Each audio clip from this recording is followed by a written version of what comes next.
Hello, thank you for clicking on to my comparison review between a Rolex Datejust 41 over here and a Rolex Explorer over here.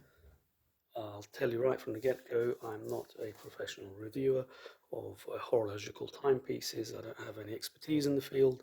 This is just purely an enthusiast who enjoys watches.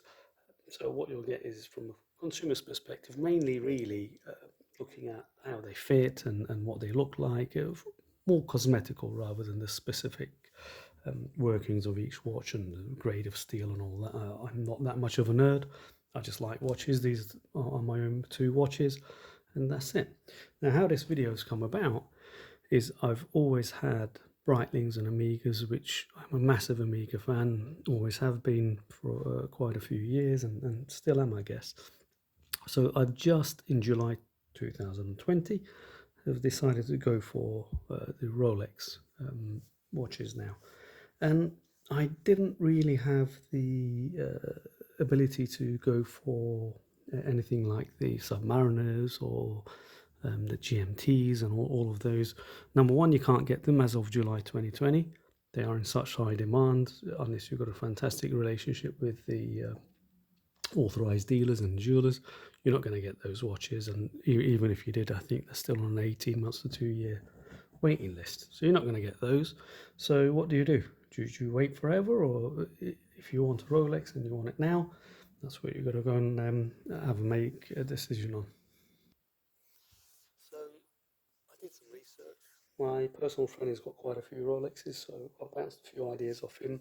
He said just ditch all your other watches and go and buy Rolexes and put the money into the bank, and bank being the Rolex bank, because you'll never lose money and they're always worth what you've paid for them as a minimum in years to come. It's like, okay, well, look, you know what? I'm going to buy these watches because I want to enjoy them. That's the fact of the matter. But when I was looking for what to buy and what is available straight away, it was pretty much only Datejust or Oyster Perpetuals. Oyster Perpetual, a bit too boring for me. I can't be bothered with stuff like that. A bit too classical. That said, the Datejust isn't that much more fresher anyway. But I settled on looking for a Datejust as an immediate purchase, and at the same time I'll place an order for an Explorer. So when I went to look at Datejust, what I did was look at YouTube videos trying to find a comparison between the Datejust 41 and Rolex Explorer, purely because I couldn't decide between the two. So what do I do? So obviously, as many people do, we go onto YouTube trying to find out, is there a comparative video? There are videos of the Explorer on its own, there's videos of the Datejust 41 on its own, but nothing together. So I couldn't really compare the size, which is frustrating really, because Datejust 41s are in some of the jewelers, not all of them have got them in stock. If you want Oyster Perpetual, fill your boots. And nobody had an Explorer, so I'm completely stuck. So what do you do? So anyway, I went to the local jewelers. I made an appointment, went down to see what they've got, and they had a couple of models available.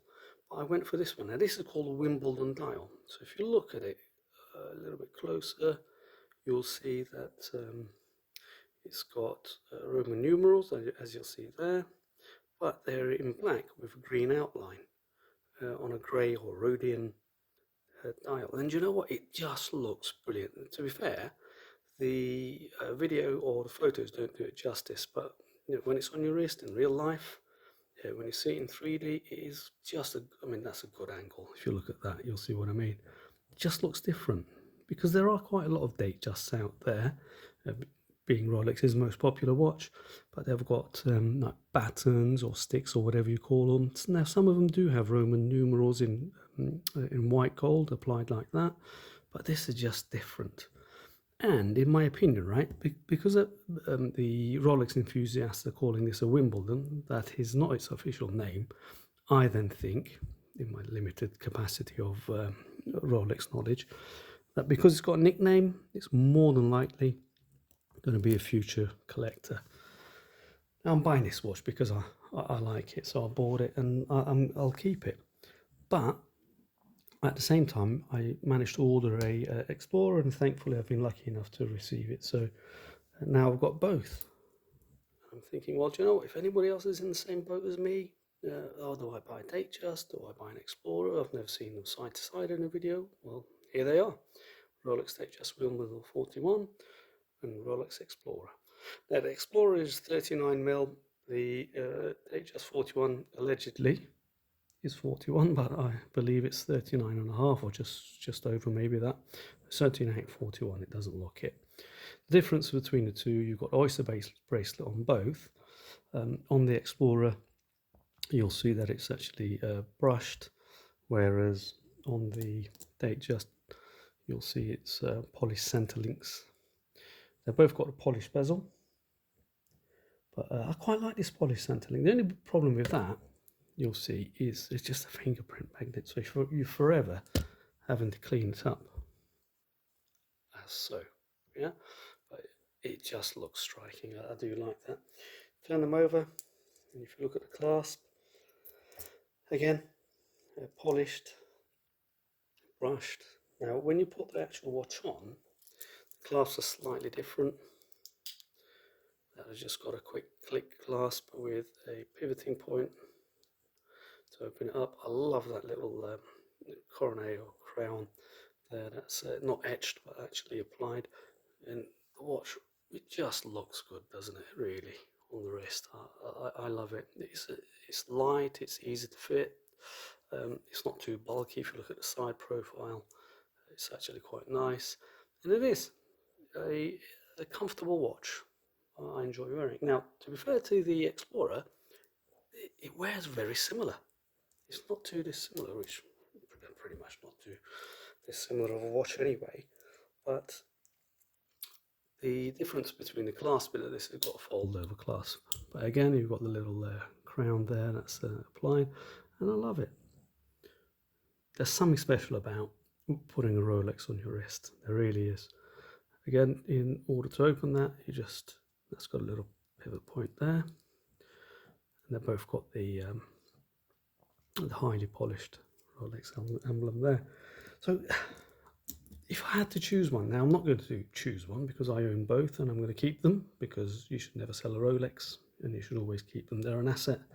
But if I had to choose one, do you know, this was not what I was looking for when I had a Rolex in mind to buy. But that was the first one I bought. And then this one came along not too long after that. So I've been lucky. But do you know what?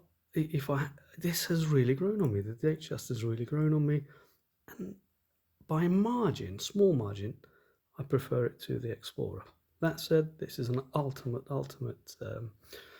classic, I suppose, with its heritage of Explorer.